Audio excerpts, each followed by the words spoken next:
Hey yo guys, I'm back here to give you my Affliction Day of Reckoning as well as my Antonio Margarito versus Sugar Shane Mosley review.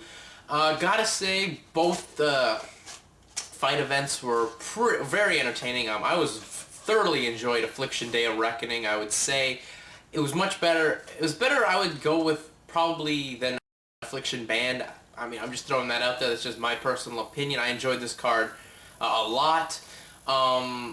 Big differences between, this show and the last one. I mean, Affliction definitely made a couple of cost cuts, to me, which is fine in this economy. I mean, we can't be going out all that landish. I mean, the stage missing, like how it was for Affliction Band, kind of hurt a bit, but still, like it in presentation-wise, but, pocketbook-wise and money-wise, I understand why they did it. And, with the not use of the band, to me, I was, fine with the band. I mean, the band's a nice way to, kill time in between the fights, and it's great for the live crowd, more importantly. I mean, they're the people who've paid money to be there and watch your event, so you kind of, want to appease them maybe a smidge more than the customer paying for pay-per-view. So, anyways, that's my thoughts on that aspect of it. So anyways, let's just run down the review. I'm not going to really run down the stuff from HDNet, which, I did see, except with the exception of the first fight between Brett Cooper and Patrick Spett. I didn't get to catch that fight, but I saw the whole card other than that.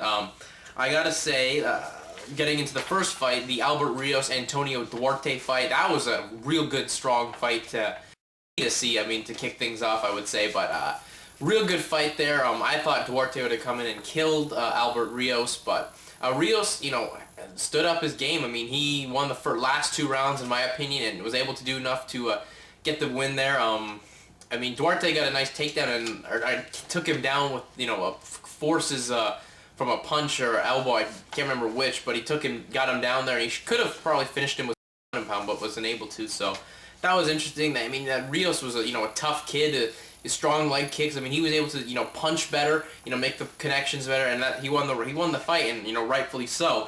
Then to me, the next fight, Bauquach, who was a replacement for Mark the Machine Hominick, he really showed what his worth was. He was 100% game to go, and the first two rounds, to me, LC Davis, who his opponent was not really expecting him. He definitely underrated Bauquach's abilities, and he almost paid for it there. Bauquach had some 6 submission attempts from his back.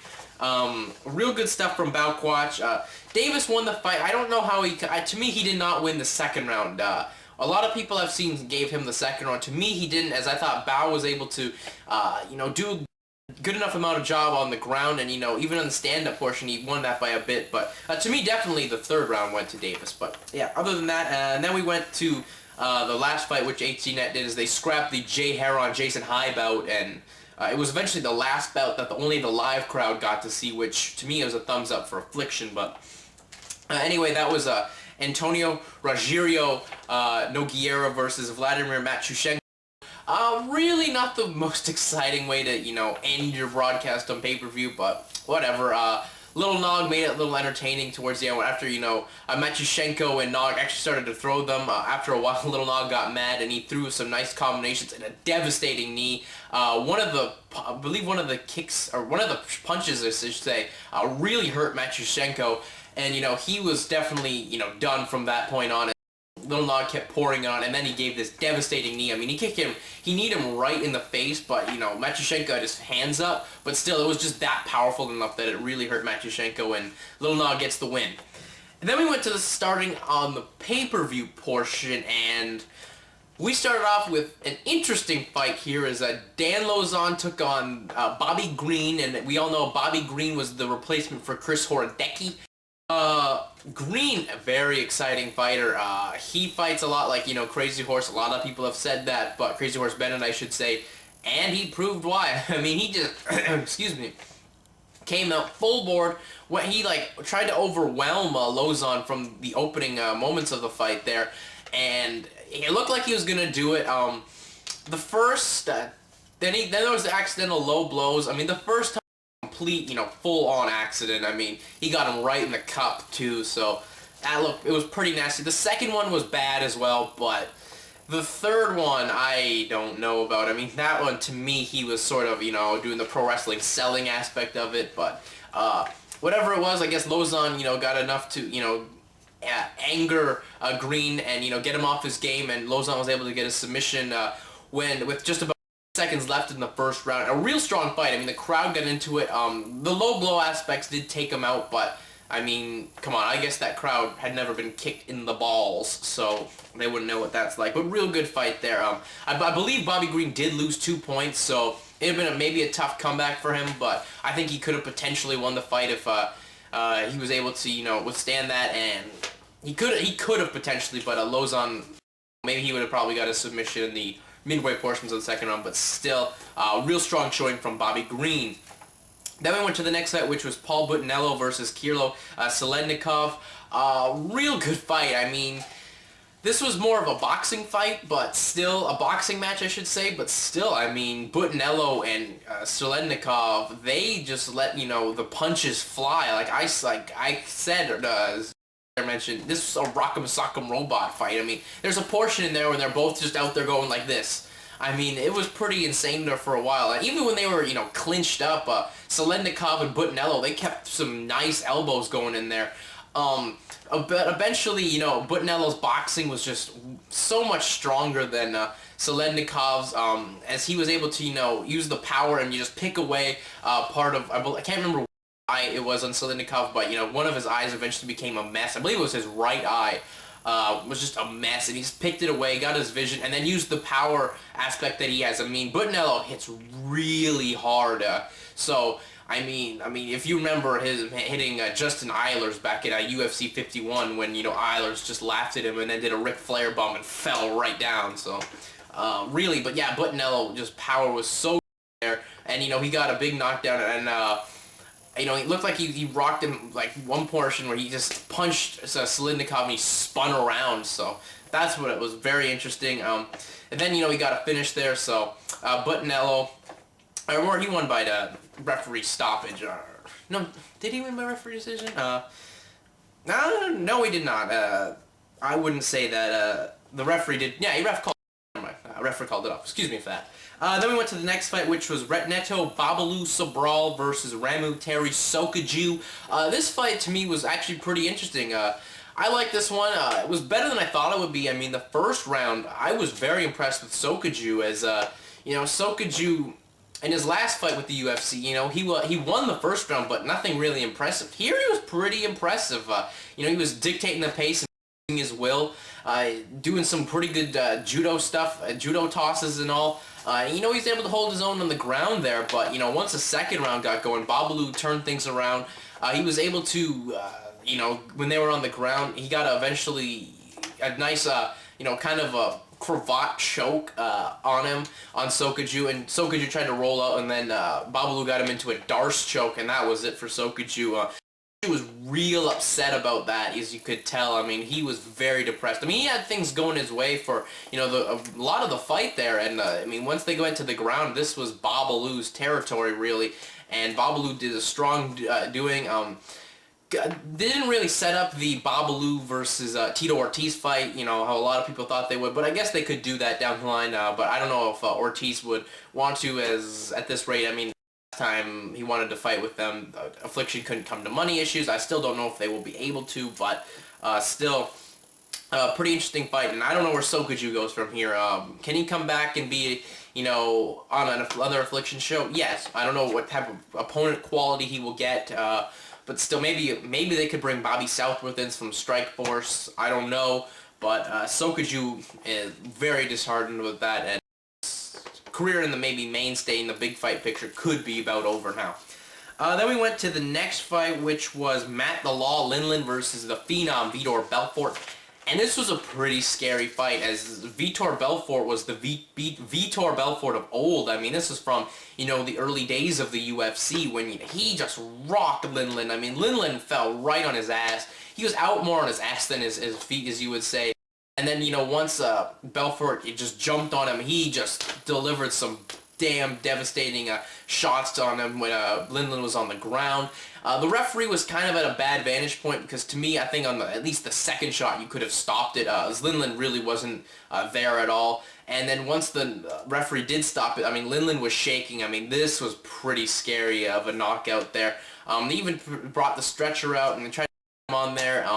Lindland didn't want to go on the stretcher, but I mean, if I was Lindland, I maybe wouldn't have had that, but I've at least been escorted by the paramedics. I don't know if he actually was, but well, he said he was fine, but everyone knows that, you know, when you say you're fine after you've been rocked like that, you're not fine. He definitely needed a lot of medical attention. It was good to see that they did take him to the hospital. Apparently he was okay and all, which is good, but that was a very knockout there. Then we went to the next fight, which was, you know, one of the bigger fights on the card, which was Josh Barnett versus Gilbert Yvel. Really, this fight proved a lot of things. It proved how, actually, you know, I was impressed with how smart Josh Barnett was because he knew about Gilbert Yvel's stand-up and how real devastating it was. So he took the fight to the ground where he was the better aspects of it, and also proved that, you know, Yvel can get out of a submission attempt. I mean, in the first round, it looked like Barnett was going for an early submission with the Kimura. Couldn't get that one, so then he just, you know, stayed late on him on top mount, and he just unleveled some fists, elbows, forearms, whatever you want, all over about Gilbert Yvel for like the last minute of the, at least maybe the seconds of the first round, definitely making that a 10-8 round. The second round was much of the same, only, you know, less devastating, I would say, if you can even say that. And then the third round, it went the same way there, but, you know, Yvel tapped. I mean, Yvel really didn't need to prove anything more. I mean, he was able to survive 2 rounds, you know, mounted and getting pounded with punches, forearms, and elbows. So that's what I can say there. And then we went to, I mean, and then Affliction got lucky there as, well, I shouldn't say they got lucky, but phase 1 of what the Affliction plan is for, you know, the next big fight is complete, as Josh Barnett is now the #1 contender for the WAMMA Heavyweight Championship. And then we went, excuse me, then we went to the main event of the evening. It was for the WAMMA Heavyweight Championship. This was the WAMMA Heavyweight Champion, Fedor, the last Emperor Emelianenko, defending against Andrei, the Pitbull Arlovski. Really, this is when the play started to, you know, go apeshit, basically. The fans were into it, everyone was into it. Things went going there, and, you know, Arlovski really impressed me. I mean, Arlovski has some of the best hands in the heavyweight division, you know, with the amount of quickness he has. I mean, that's from the Freddie Roach training there. And, you know, his kickboxing was really impressive. I mean, there was a couple moments in this fight I was actually kind of worried for Fedor as, you know, his punches. I mean, one of the punches he threw, it looked like Fedor got rocked when Nakajima rocked him back in Pride when he went that little dance thing. He kind of did that, but it was more of a slip. But, you know, Arlovski's kickboxing in the one of the corners was really good. It looked like he had him, Arlovski thought he had him where he wanted him, and he just, you know, delivered these nice kickboxings, and he was going to come in with the flying knee. Then it happened. Fedor may have been proving that he's playing possum. To an extent, I believe that is how he was able to time the time Arlovski left the ground, and he just met him, like, center on. Arlovski, have you ever seen, like, a bird fly into a window? That's exactly what this was. Arlovski flew, and he just smashed into that glass window, and he was down. I mean, his jaw met Fedor's fist, and face met the mat. I mean, this was a devastating knockout. The place went erupting. It was incredible. I mean, everyone we were talking about it, like, oh my god, it was just amazing. So yeah, the debate about is Fedor overrated is done. Definitely, you cannot no longer make this statement. Just the way how he's been able to finish, you know, all of his opponents as of late, incredible. I've heard a lot of people say he's got lucky, but to me, to be a great champion, you have to have a lot of skill and a little bit of luck.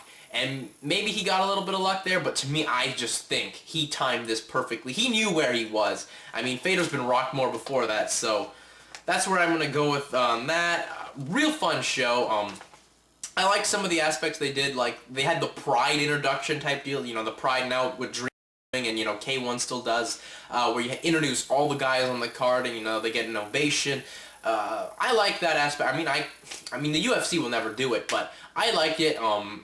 I think it's cool, you know, that we're taking a thing that's very successful in Japan, putting it in the States, so I think it's cool. But the one thing I did not like, and this is probably maybe just me or a lot of people, is the two-man interview thing. What the fuck was that, Affliction? Especially you had Scott Farrell, who is the most annoying person I think that could ever interview someone.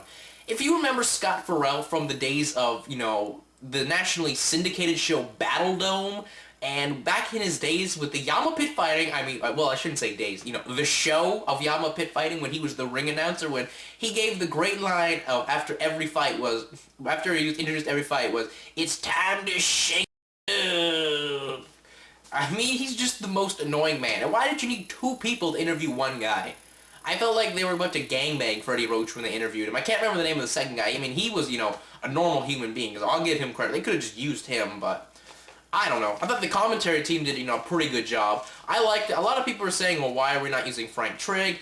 Well, let's just put it this way. Frank Trigg has a lot of commitments. I mean, he's supposed to fight in Daytona Beach, Florida, around Daytona 500 weekend next month, and, you know, he's just got other commitments, so, and, you know, Tito Ortiz is a bigger name for a commentator than, you know, Frank Trigg. Not knocking Frank Trigg or anything like that, but I think Tito did a fine job. You know, he messed up some simple words, but, you know, that's maybe the first time doing that interview aspect, so I don't know, I liked it. I mean, the commentary team, they do the M1 Global show on HDNet. They do a good job, so they had the chemistry. You know, they just had to incorporate Tito, who has the charisma and stuff, to, you know, be accepted into that chemistry. So I liked it. Real good show. Thumbs up. Really enjoyed it. I definitely think, you know, Affliction now has this audience. I mean, they had about, what, 13 to 14,000 people there. So I thought, you know, there's an audience for that. I think they could be around a lot longer. I mean, definitely they are. They've got interesting fights. I mean, especially the heavyweight fight, and, you know, I think with the support that, you know, Trump and them will see, I think they should be around for another show. I don't think they're gonna, you know, Elite exceed this shit, so thumbs up for Affliction. Anyways, then moving over to the boxing realm of things, in the Sugar Shane Mosley, Antonio Margarito fight. It was a fun fight. I mean, it was actual, like, a fight, which was good, as, you know, that's what I really expected from Margarito, to come out and be that type of guy, but he met, a guy who wanted to box him in Mosley. Mosley wanted to, you know, just, you know, he had fast hands, you know, just great punching, I mean, ability. I mean, he knew where he was picking his shots. He was just picking Margarito apart. I mean, Margarito really could do nothing. I mean, I was very impressed with Mosley's power. As I said in my prediction video, I didn't think we'd get a knockout. I thought, you know, Mosley would be able to outbox him and, you know, take it to a decision. Something of that nature, just maybe gas him and then maybe get a knockout, but I didn't think we'd get a knockout, you know, that in the 9th round at all. As, you know, we know Margarito can, you know, take a pounding and then come back, but we definitely didn't get that here at all. So that's really what my thoughts were. I was very impressed, you know, and probably one of the best performances that Sugar Shane Mosley's ever had. Looks like they could potentially do the Miguel Cotto, Antonio rematch. I think they could do that, but I know Miguel Cotto still has to get past Michael Jennings. I believe he's a British fighter, coming up in, I believe, next month, but we'll see. I think Cotto will definitely get past Michael Jennings, and we get a rematch there. So, and then, you know, I think Mosley can face Paul Williams. I mean, Paul Williams is someone who's been very avoided. Be a good fight and all, but the thing that I have to say that irked me a bit is not Harold Letterman. What's his name? Larry, the commentator guy, Larry, I can't remember his name. He said this thing, it just pissed me off. I mean, he's like, you know, Oscar De La Hoya's not here because he's at an Affliction MMA event. I mean, apparently they're making jokes that, oh, Affliction had to pay, you know, De La Hoya money to be there. And, you know, it's like, dude, come on. Just because De La Hoya isn't there, yeah, I know it's a great boxing event and all, and, you know, what was I going to say? And, you know, De La Hoya wasn't there and stuff like that. I mean, he's got another thing he's trying to help get off, and his name value being there, so calm down, HBO. But anyways, strong night of fights in Affliction, and good fight on the boxing side of things, so that's it for me. Peace.